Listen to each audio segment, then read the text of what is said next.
Luto ako ngayon ng biko. Ayan, tapos na yung malagkit. Ayan, nakanin. So, ngayon, andito pinapakuluan ko yung gata. Ayan siya. Bumili ako ng in-can na coconut milk.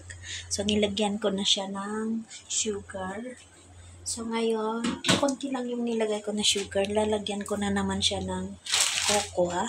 Try ko lang na haluan siya ng cocoa kung anong lasa. Ito yung cocoa. From Philippines pa to. Ngayon, lagay natin yung cocoa na. Tignan natin kung anong itsura. Kakulo-kulo niyan. Kasi favorite ni Lola ko yung biko din at saka bilo-bilo. Ayan siya. Yan. Sana magugustuhan ni Lola yan.